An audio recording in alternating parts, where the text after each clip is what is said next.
The Lost Comet by Ronald M. Sherin. This is one of only 2 known stories ever published by the author, which appeared in the June 1927 issue of Amazing Stories magazine. Read by Darrell T. Smith II for my channel Quasar Spectra. The Lost Comet. 1. In the library of a small observatory, 2 men were seated before a table. Before them was spread out a huge chart upon which rested several large and well-thumbed star catalogues bearing various dates and titles. The elder of the 2 men, whose strikingly intellectual countenance indicated a mind of no ordinary capacity, and whose age might have been anywhere between 45 and 60, was busily engaged in drawing geometrical diagrams and comparing his results with a row of figures which lay before him. His companion, a tall, dark man, still in the prime of life, was gazing anxiously at the outspread chart, apparently endeavoring to satisfy himself upon some point of which he was uncertain. Anyone possessing an elementary knowledge of astronomy would at once have recognized it as a chart of the solar system drawn upon a large scale, and if his knowledge of celestial mechanics extended a little further, he would have known the curious wavy lines about the central part of the diagram to have been the orbits of more than 100 comets which had at some time in the past visited the solar system. Presently the mathematician drew a mark upon the chart, dropped his pen, and for a moment gazed at his companion in amazement and wonder. The latter spoke at last. "It is true, then, that this thing which we had both expected and yet dared to hope false. Are you sure there isn't still some possibility of error in our calculations?" "My friend," replied the other, suddenly rising from his chair with an air of impatience, "the result of tonight's work cannot be in error unless the new science of mathematics, to which I have devoted 20 years of my life, is false. But perhaps you doubt the truth of my new system of cometary geometry?" "No," said his companion eagerly. "I shall never doubt that, Professor.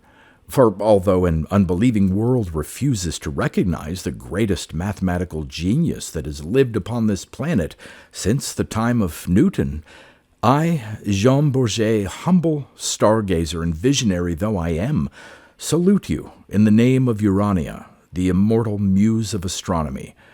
Never since the first demonstration have I doubted. The laws of the new geometry have appeared to me as inexorable as those of nature herself.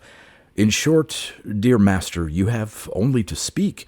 My part shall be to listen, to believe, and to obey.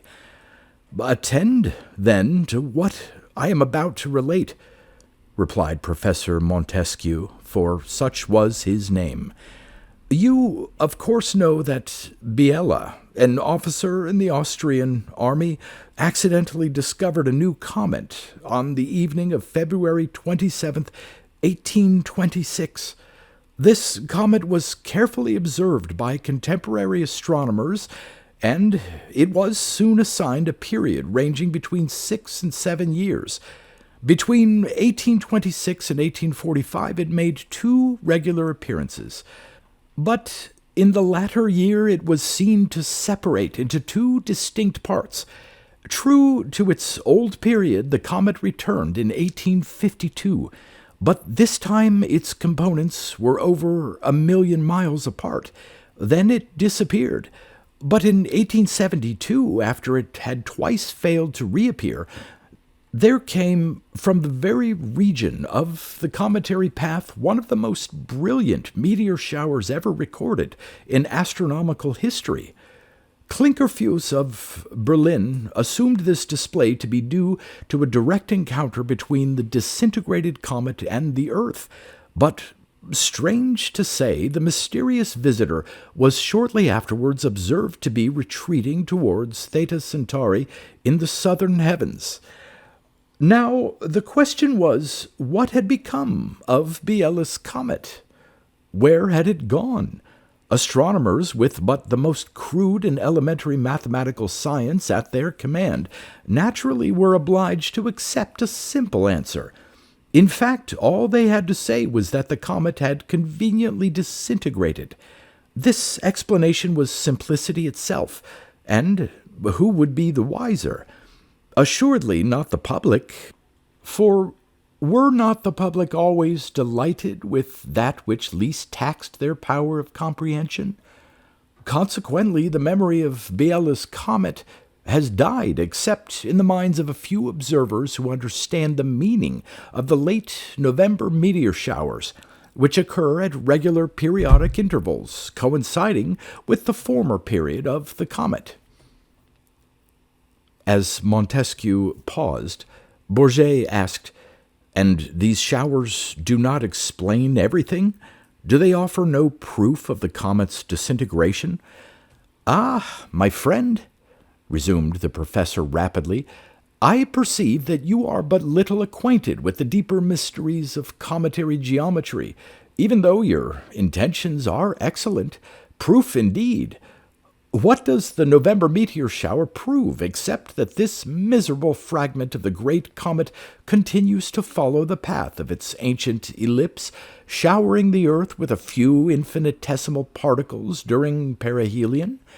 But I tell you that it is not the real comet, for the principal part of Biela's comet never disintegrated. And our learned geometricians, with their play circles, their hyperbolas, their parabolas, and their curved planes, what do they know about the laws of cometary geometry? Do they think that nature must necessarily follow their childish lines? I, Alphonse Montesquieu, denounce them all. They have scorned, ridiculed, and rejected the laws I have revealed. But the day of reckoning is close at hand. Now, listen to this. When Biela's comet divided in 1845, the smaller fragment continued in its old course, but the main body was deflected and changed its orbit. A real mathematician would have perceived this during its last appearance in 1852, when the two nuclei were already over 1,000,000 miles apart. But Biela's comet is at last coming back, and it will strike the earth exactly upon the vernal equinox 6 months from today. My calculations cannot err. I have mathematically deduced its greatly elongated orbit and proved the point in which it must appear within a second of arc. Taking into account the speed of the Earth's orbital revolution around the Sun and the point where the approaching comet must intercept the terrestrial orbit before reaching perihelion, I find that a collision is inevitable. The Earth, which has revolved unmolested in space for perhaps 1,000,000,000 years, is at last to receive a sudden visitor. And the result of this collision, inquired Bourget, will be what? Many astronomers have held that a comet's mass is not sufficient to cause serious damage to the Earth. But even if we were to proclaim this news from the press, we should be doubted. For as we have demonstrated this evening, the highest telescopic power is inadequate to reveal the comet's presence, even though we know its right ascension and declination with certainty. True, replied Montesquieu thoughtfully, and the public would not remember the wonder comet of 1843, which Bogoslavsky observed to possess a tail 6,000,000 miles in length and traveling at the rate of 100,000 miles per second, thus approaching the speed of light itself. Neither would they remember the remarkable comet of Lexell, which missed the Earth by scarcely 1,500,000 miles on July 1st, 1770. Do you know what would have happened if this comet had crossed the terrestrial orbit 22 hours sooner? The Earth travels 19 miles per second, or 68,400 miles per hour. A period of 22 hours, therefore, represents approximately 1,500,000 miles, a narrow margin to say the least, but with my comet, or Biela's comet, whichever you prefer to call it, there will be no such escape. And do not think that comets are so harmless as optimistic astronomers teach. The density of comets, like that of planets, varies with age and chemical constitution. The coming comet possesses a nucleus of considerable density, as its attractive power and gravitational resistance clearly prove. All comets contain carbon, hydrogen, nitrogen, and oxygen, but the relative proportions in which these elements are compounded are not known. Consequently, there can be no certainty regarding the effect of cometary gases upon terrestrial atmosphere and organisms. My opinion, however, is that these elements, combined with a new substance which I strongly suspect to exist within comets, would be absolutely fatal to organic life based upon amorphous carbon. The conclusion, therefore, is evident. Terrestrial humanity is about to come to an end, even though the Earth itself is not totally destroyed. Bourget gazed at the professor for a moment in silence. Finally, he spoke. "I believe you. I cannot doubt. But what is to be done?" "Our duty," resumed Montesquieu, "is to do all that lies within our power to warn the public.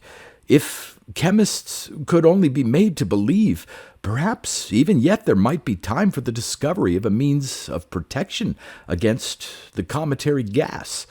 However, I shall advise the press of my conclusion tomorrow, and in the interests of humanity I shall again risk humiliation by applying for a hearing before the National Academy of Science.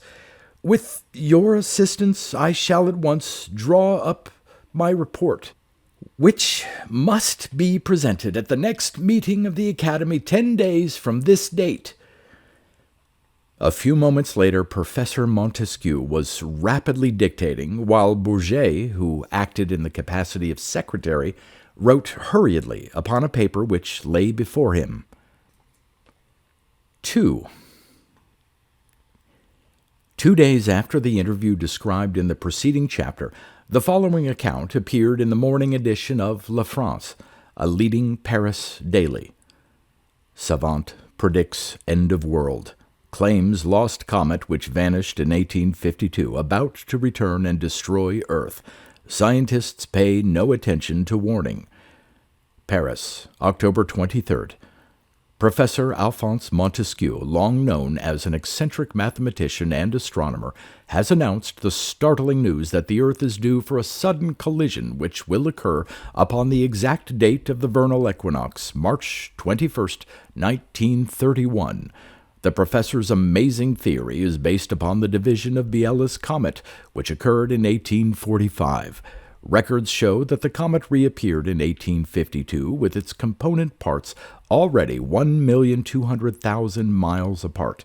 It has never been observed since that date, although some astronomers believe that it was seen disappearing shortly after the brilliant meteor shower of 1872. The accepted theory has been that the comet had disintegrated, and this explanation is apparently borne out by the meteor showers that are regularly received when the comet's return is due. Montesquieu, however, believes that the larger portion of the comet was deflected and changed its orbit into an elongated ellipse with a period of 78 years, and by the aid of his new cometary geometry, a creation of his own, he claims to have demonstrated that the cometary path exactly coincides with the Earth's position at the vernal equinox. We hasten to add that no corroboration of this wild theory has been received from scientific authorities.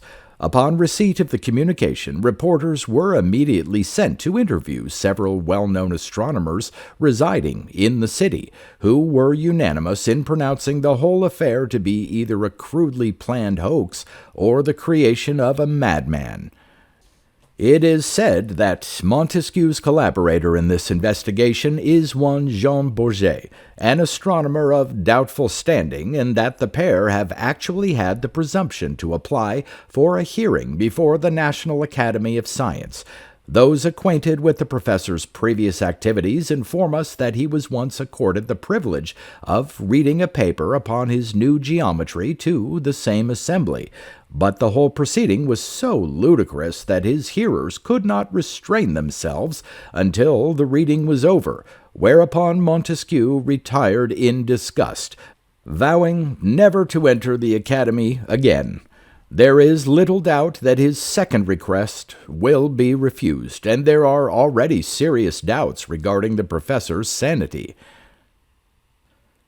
The day following this learned announcement, which was repeated in substance by the press all over the continent, Dr. Bouvet, president of the French Academy of Science, received the following communication.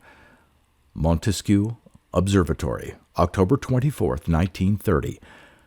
Sir, I address you not as one colleague to another, but in the name of the French nation and humanity. No other incentive could have moved me to the step I am taking. 2 years ago I was publicly insulted by the august body which you represent. I then vowed never to return, but now I appeal for a hearing.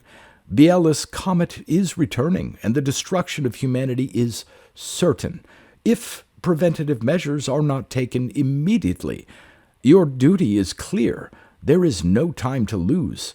The proofs are in my possession, and I shall expect an answer without delay. Alphonse Montesquieu. Now, Dr. Bouvet had already seen the announcement in the daily press, and there was only one sentence that had made a strong impression upon his mind, that regarding the professor's sanity. Consequently, when he had finished reading the extraordinary letter which had just been delivered to him, his countenance assumed a thoughtful expression, but his thoughts were far away from Biela's comet, for he was thinking only of the professor. Strange man, he reflected, a valuable brain gone mad and forever lost to science. But with his undeniably great scientific ability, what terrible destruction might he not be capable of doing should his deranged fancy take another turn? Should he be disappointed in his present hallucination, I fear he might take revenge by doing incalculable damage to the nation and even to humanity itself. Clearly, something must be done, and a refusal would only augment his insanity and leave him at large. No, he shall be admitted to the Academy, but I will be prepared. 15 minutes before a committee consisting of myself and the leading astronomers of the nation will be sufficient to test his absurd claims and show his derangement. And then I shall have a special council of alienists prepared to examine him. If the results be as I expect, I will see that he is immediately confined in an asylum for the insane, where he may propound his theories in safety without danger to the public peace. 1 week later, the National Academy of Science was in session.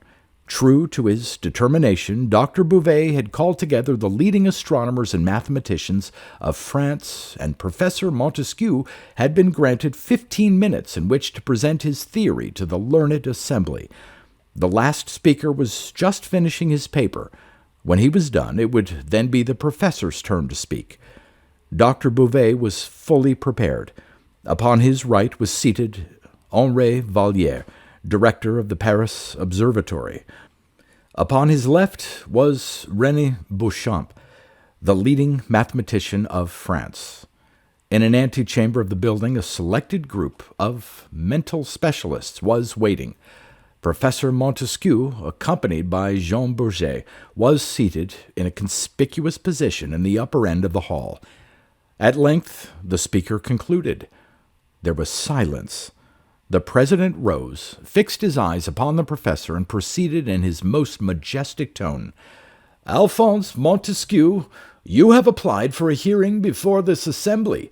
You have been granted 15 minutes in which to state your case. Proceed." Professor Montesquieu arose, and without wasting time upon formalities, began. "Gentlemen, assuming two celestial objects whose common parent moved in an ellipse to be the results of an internal explosion, what orbits would they be most likely to follow?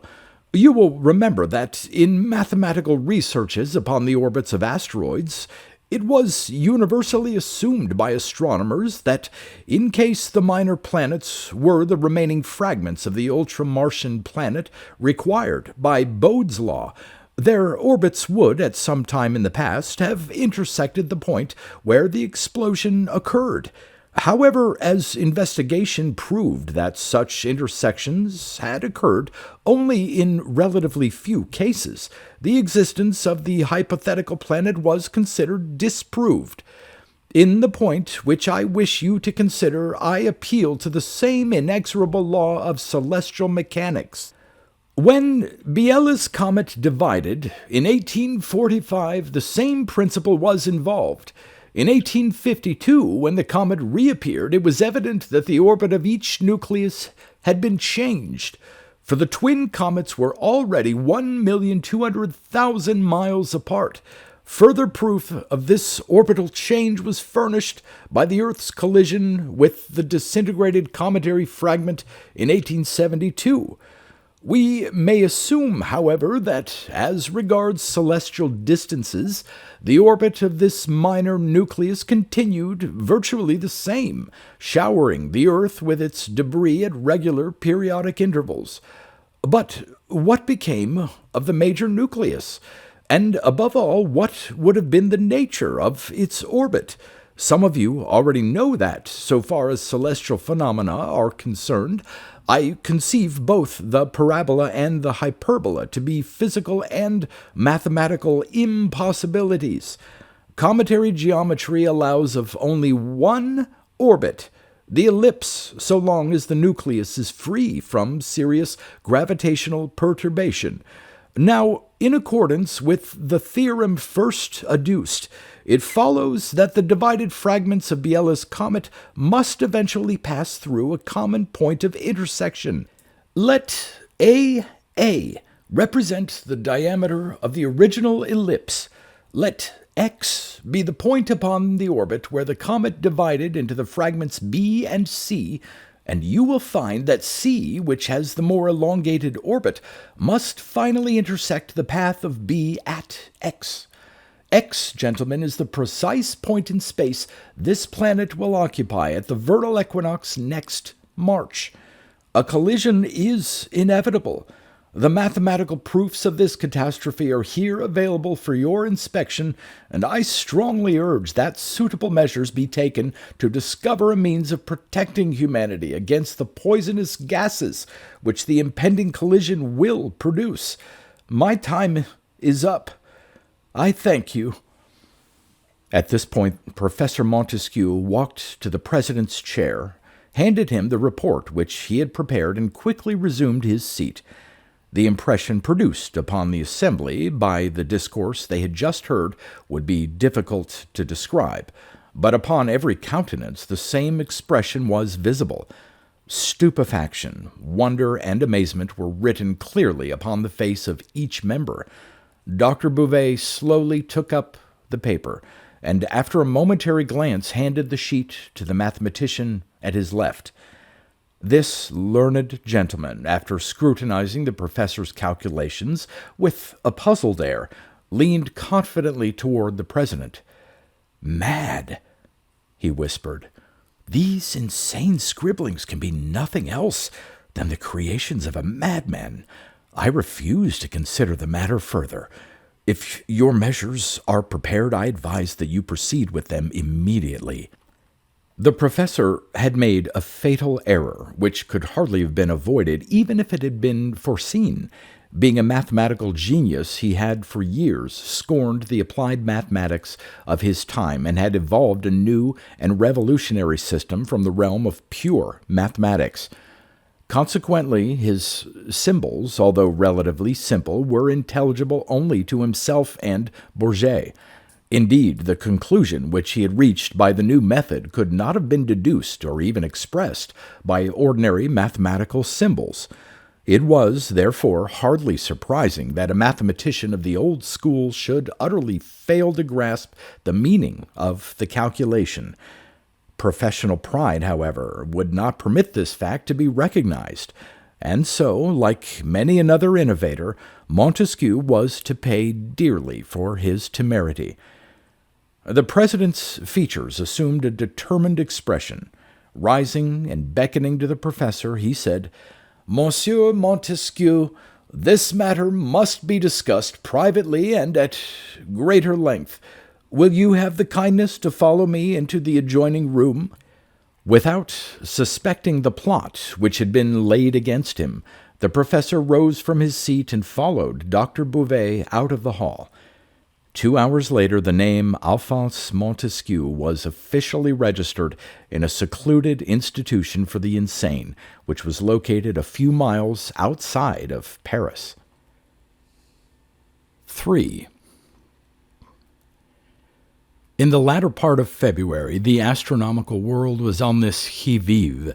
On the 20th of the month, an English amateur astronomer named Huntington had observed, while walking home during the late hours of the evening, a sight which caused him to stop short and gasp for breath.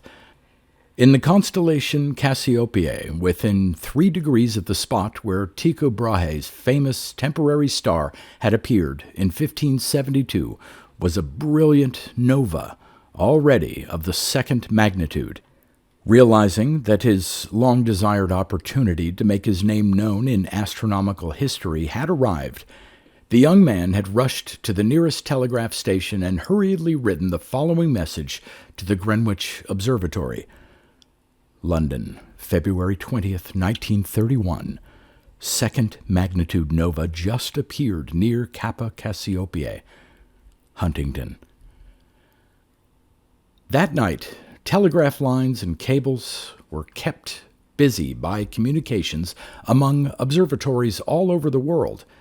Telescopes and spectroscopes were immediately turned upon the nova, and then a startling thing occurred.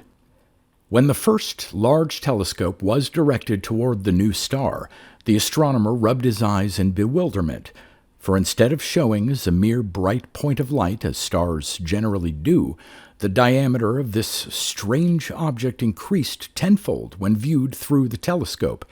An examination of the nova's spectra revealed another puzzling peculiarity. The majority of novae are either of solar type A or B, that is to say, white or blue stars of small density. But the spectrum lines of Nova Cassiopeiae seemed to indicate a solar type of class F or G, although there were many features which did not correspond with the composition of these stars. Was the new visitor comet, planet, or star? This was the question which astronomers were everywhere endeavoring to answer. Although some of the spectrum lines suggested a cometary nucleus, no definite coma or tail had been visible, and, in consequence, this explanation was abandoned. The theory of a new planet was entirely too fantastic for consideration. Consequently, the nova must be a new type of star, closely analogous to Nova Persei of 1901, which was surrounded by a luminous ring nebula. When, a few days later, the object was observed to be increasing in size and encircled by a nebulous halo, this explanation was greatly strengthened, for did not the nebula in Nova Persei expand in radius almost 3 seconds of arc per day? This theory was universally accepted by the entire scientific world. In the meantime, some amateur astronomer of a religious turn of mind had started the rumor that the celestial visitor was nothing less than the Star of Bethlehem returned to announce the coming of the millennium, which millions of eager souls had so long been anxiously expecting. It was, in fact, the famous star seen by the Magi. 1931 years before, and which had been observed in 945, 1264, and again in 1572 by the astronomer Tycho Brahe. As the sensational always travels fastest and makes the best news, this wild rumor was given wide circulation. Religious sects founded upon the speedy approach of the millennium were in the greatest excitement. In such communities, all work was abandoned, ascension robes were prepared, and frenzied prayer and exhortation became the order of the day. Crowds of wild-eyed men and women began to roam the streets, chanting weird psalms and entreating passers-by to repent, fast, and pray in preparation for the approaching Day of Judgment. The effect of all this upon the public mind soon became noticeable. Even conservative persons were at last becoming nervous, for the nova was undeniably increasing in size and brightness. In spite of the cold, large crowds of people could be seen watching the strange star on every clear evening. Nearly 3 weeks had passed since the discovery of the nova on February 20th. Within a few days it had passed from a second-magnitude star to a brilliance far exceeding that of Sirius. Astronomers were frankly puzzled. Each night they expected to find a decrease in the nova's magnitude, in accordance with the usual fluctuations of novae. However, instead of declining, its brilliance steadily increased. To obtain an accurate parallax of the star required some little time, and although a few rough attempts had already been made, the results were far too startling to admit of serious consideration. In London, the sky had been heavily overcast for several days, and the interest created by the phenomenon had almost disappeared in the ordinary course of human affairs. Only the astronomers were aware of the nova's progress, and they had no desire to arouse what they considered needless anxiety in the public mind. But on March 16th, a most extraordinary thing happened. A sudden wind had sprung up early in the morning, and as all London was going to its daily occupations, a rift occurred among the flying cloud bands, and there, in broad daylight, shining brightly in the northern heavens, was Nova Cassiopeiae. City dwellers do not often waste their time in contemplation of the heavens, and for a few moments the sight was unnoticed. But a laborer who was obliged to lift his gaze in order to view some work being carried on in a building overhead was the first to see it. For a moment he did not move, staring blankly. Slowly, without uttering a sound, he pointed toward the north. His companions, attracted by his strange attitude, gathered around him and looked in the direction he was pointing. Many who doubted the testimony of their own senses rubbed their eyes and looked again. The star was still there, its radiance causing it to appear a veritable miniature sun. The news spread quickly, as if carried by a hidden electric current. Entire streets were blockaded. In many sections of the city, all traffic had suddenly come to a stop. The cries of excited and hysterical women mingled with the clanging of tram cars and the roar of motors. The windows of the great buildings were filled with thousands of heads. On the morning of the 16th, business was paralyzed, and it was not until well into the afternoon that order was restored and men could continue their work. And even then, things were far from being normal. A strange feeling of uneasiness was in the air, and among the authorities some concern was felt lest the morning's excitement might result in a panic during the night. In order to allay the nervousness of the public as much as possible, a statement was drawn up and signed by the Astronomer Royal of England. This proclamation, of which several thousand copies were immediately posted in conspicuous places, informed the people that, although the size and brilliance of the new star were certainly unusual, many novae had been known to act strangely in the past, and there was no cause whatever for alarm. It also announced that the object must be at least 200 or 300 light-years distant, so that the light they saw probably left its starting point during the days of Queen Elizabeth. In short, everything was explainable upon purely natural grounds, and there was, therefore, no possible danger to fear. With the exception of a few sensational sheets, this notice was printed by the evening papers, together with other remarks of the same nature.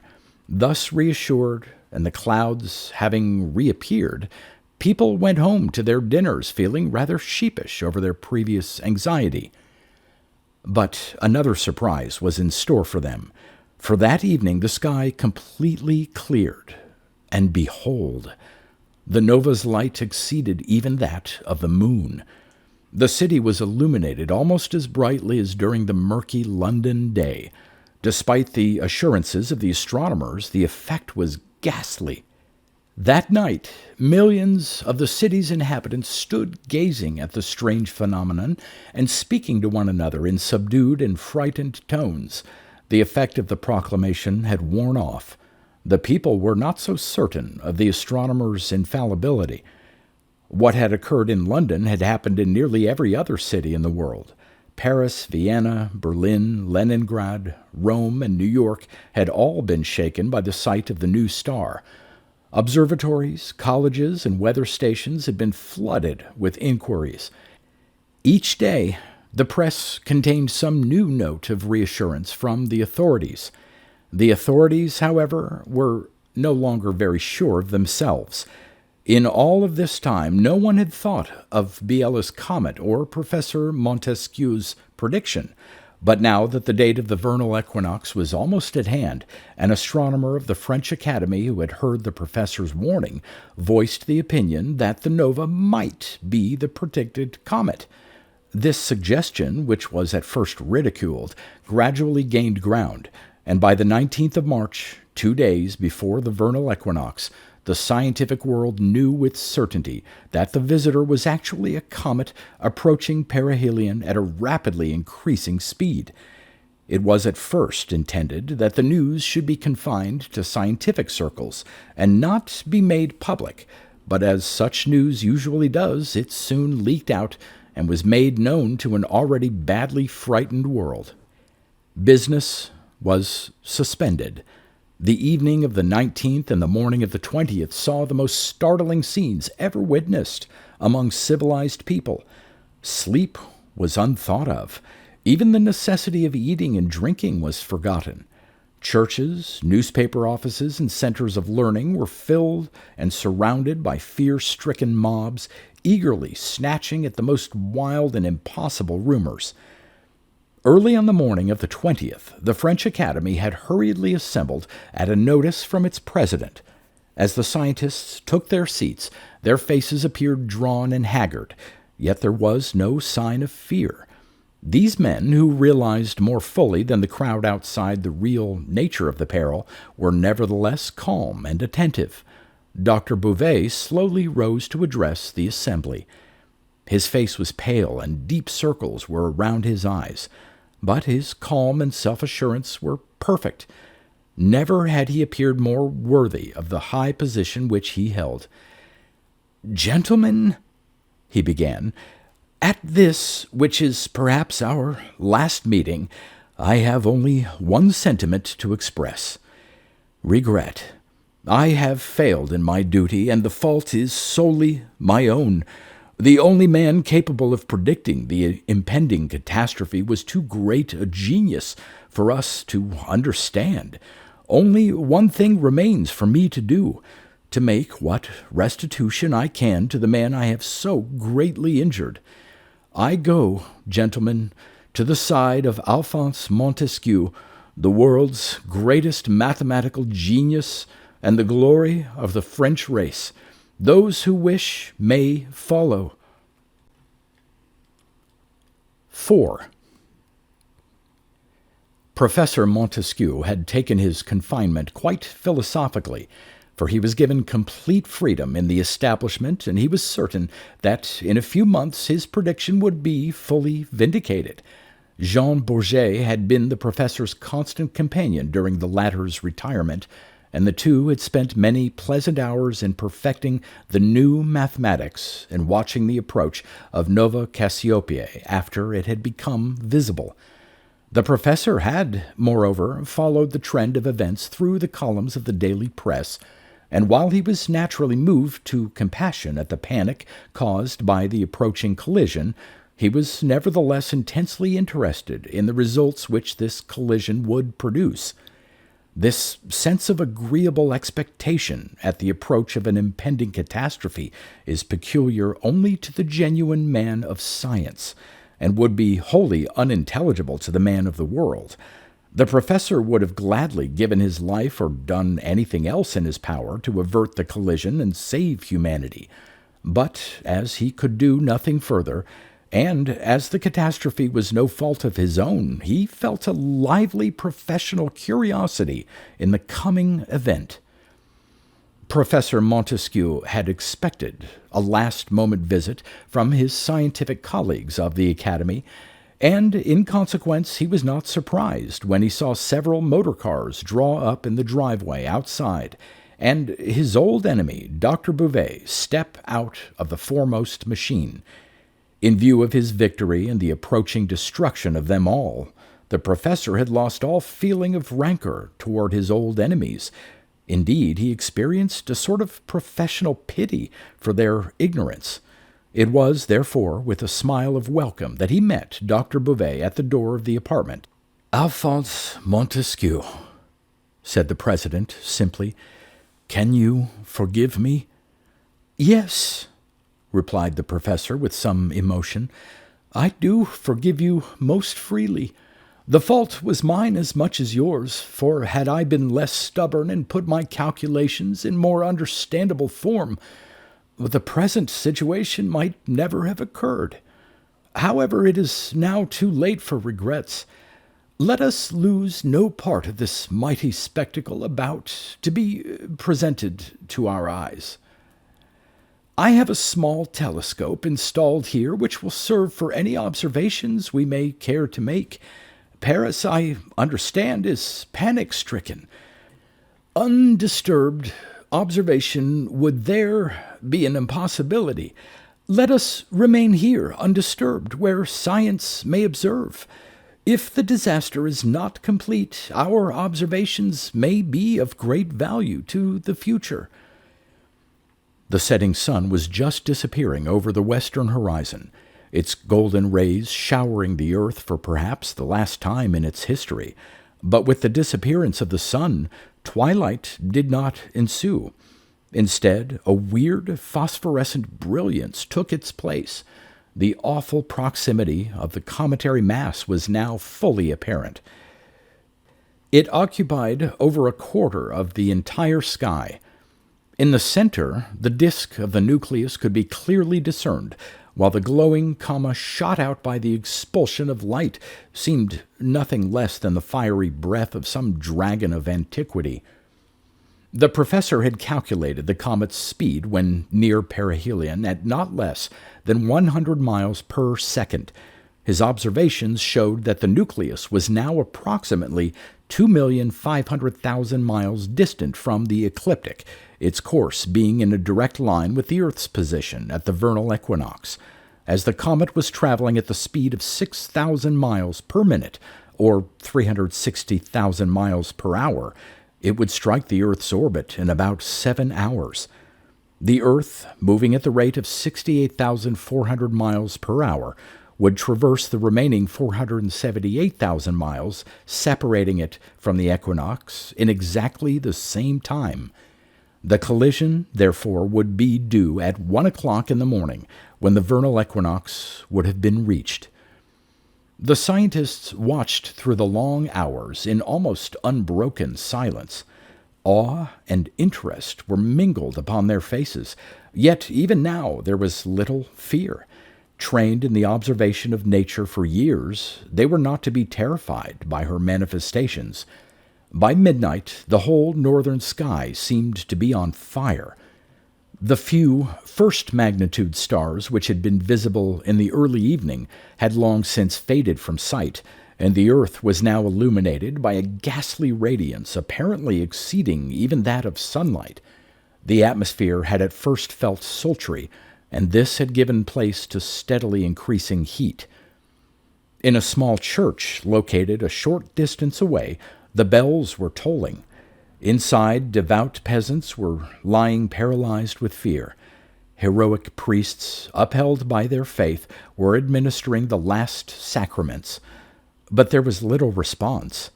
As usually happens in cases of extreme fright, panic had been succeeded by temporary paralysis of the nervous system.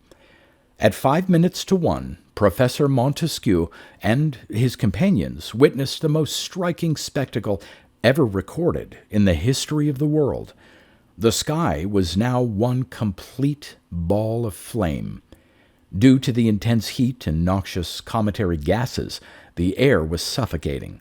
Swarms of red and yellow meteors were everywhere, striking the earth. 2 minutes later, the professor was blinded by 1,000 brilliant streaks of light, and the heavy building reverberated as if it were undergoing a severe bombardment. Suddenly, a terrific concussion was felt. The scientists were thrown violently to the floor. In the mind of Professor Montesquieu, everything turned red and then changed to blackness. He lost consciousness. When he awoke, the first object of which he was aware was the bandaged head of Dr. Bouvet, who was leaning over him in eager solicitude. The room was illuminated by the feeble rays of a flickering wax candle. The majority of the men were still reclining where they had been thrown by the shock. "And the comet?" inquired the professor as soon as he was able to speak. "The earth," replied Dr. Bouvet solemnly, "is saved. By an act of providence, the central nucleus of the comet missed the terrestrial surface by a distance which could not have exceeded 300 miles. The concussion we felt a few moments ago was due to debris emitted by the coma. The danger is now past.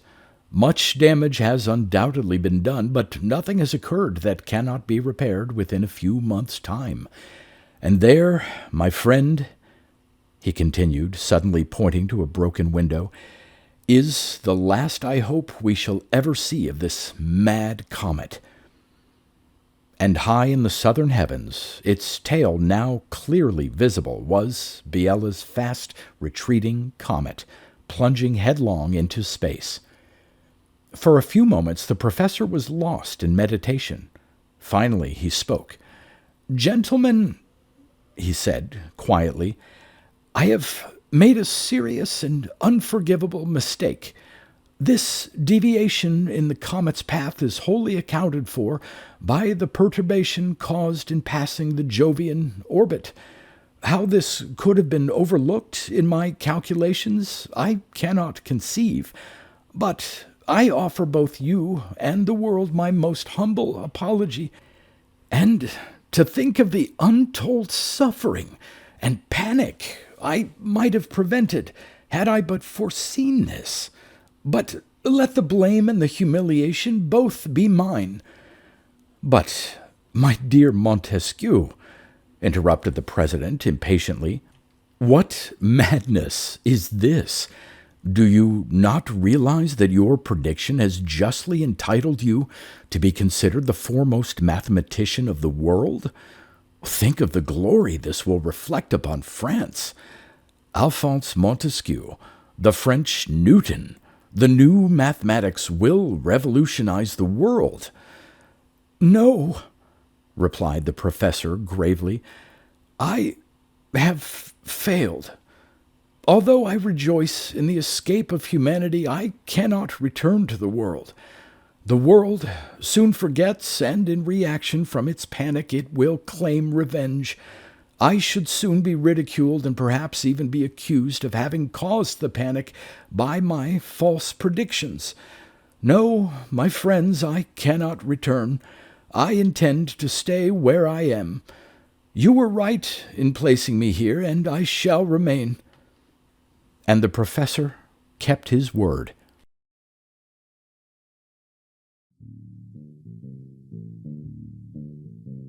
You've been listening to pre-1990s speculative fiction readings with a highlight on science fiction by Darrell T. Smith II.